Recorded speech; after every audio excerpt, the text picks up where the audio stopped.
Nah, tadi konsep-konsepnya kita sudah dapat, sekarang sequence. Jadi sebenarnya tahapan bersih-bersih data Embase itu seperti apa sih?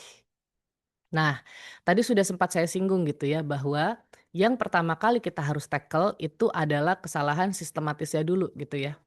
Nah, jadi sequence-nya pertama kita punya data, lagi-lagi gini ya, satu hal yang membuat bathymetric mapping itu kompleks adalah sensornya banyak ya. Pertama, bathymetry itu satu sensor sendiri. Kita punya si multibeam kita ya. Sound velocity, another sensor. Kadang-kadang kita pakai SVS yang nempel sama multibeamnya gitu ya. Jadi kita selalu dapat sound velocity secara apa ya, sambil jalan gitu ya. Ada juga yang profil gitu ya. Profil ini terutama penting kalau kita sudah kedalaman lebih dari 200 meter, itu SVP penting sekali gitu ya. Karena udah ngelewatin apa sih namanya? Udah ngelewatin thermocline gitu ya. Jadi kecepatan suaranya akan sangat berbeda gitu antara yang lapisan atas sampai lapisan bawah.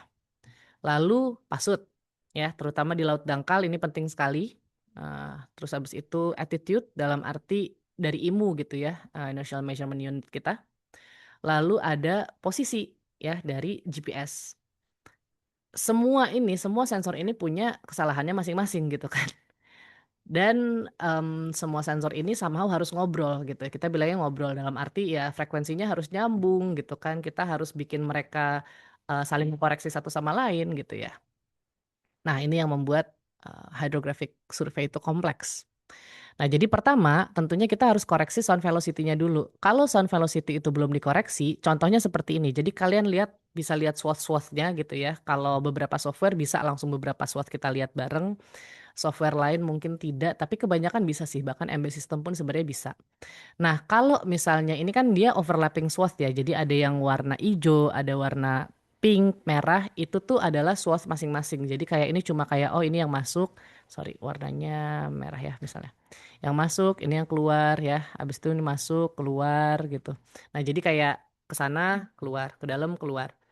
Nah, kalau misalnya sound velocity-nya itu belum benar, biasanya dia gini ya, antara smiling atau dia frowning. Nah, ini smiling. Kenapa? Karena antar data itu tuh mereka harusnya bisa datar gitu kan. Nah, kalau misalnya ini sudah terkoreksi ya, bayangannya dia akan kira-kira seperti ini gitu ya. Instead of misalnya seperti ini gitu. Ya, jadi kita bisa koreksi sound velocity-nya dulu. Sound velocity sudah terkoreksi, lalu kita lihat type-nya ya. Lalu cek apakah data imunya sudah benar masuk atau tidak, termasuk apakah di sini attitude juga terkait instalasi alat ya. Jadi patch test-nya sudah benar atau tidak. Lalu posisi gitu ya. Apakah positioning system kita juga sudah benar gitu. Karena kalau ada delay, rusaklah data kita berantakan juga gitu kan. Dia nggak bisa nyatu. Nah, semuanya sudah benar, kita akan mendapatkan data yang tergeoreferensi gitu ya.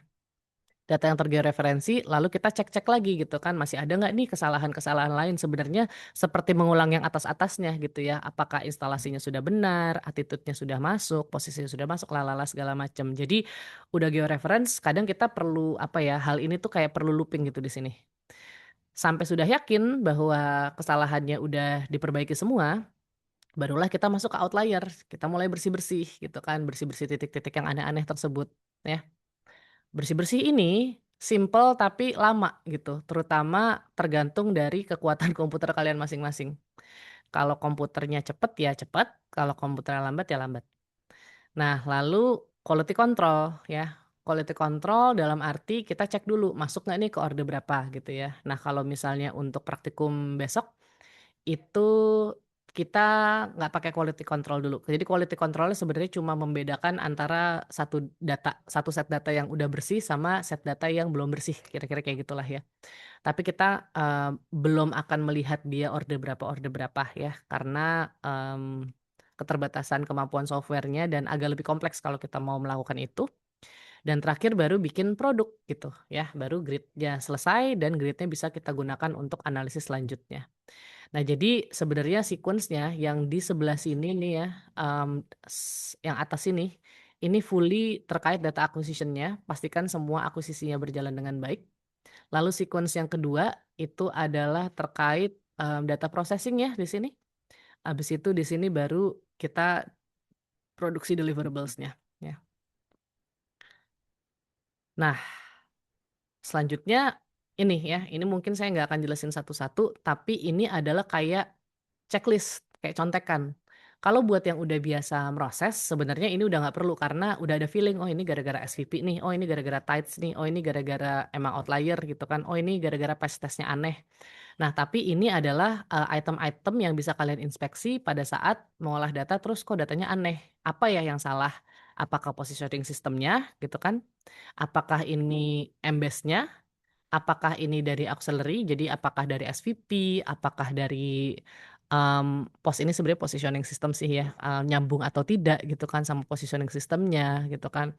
Apakah dia masalah dari apa gitu, ini nggak perlu semua ya kayak current meter ya kalau misalnya kita lagi nggak pakai current meter ya nggak perlu gitu. Jadi ini kayak kemungkinan-kemungkinan kesalahannya bisa apa aja. Nah, habis itu ini juga ya termasuk pada saat data processing, dan pada saat kita bikin map peta. Nah, maka itu setiap peta atau setiap grid yang kita hasilkan itu biasanya kita sertakan survei report gitu kan. Jadi memastikan bahwa semuanya memang, bisa dikerjakan dengan baik gitu ya. Memang reportnya sesuai dengan apa yang harus kita laksanakan ya. Nah jadi, tahapan-tahapan yang kita lakukan terhadap data itu kita, ceritakan di survei report dari apa ya, dari akuisisi sampai dengan datanya selesai. Oke, surveying yang survei, apakah ini kita akan lanjut di, segmen selanjutnya.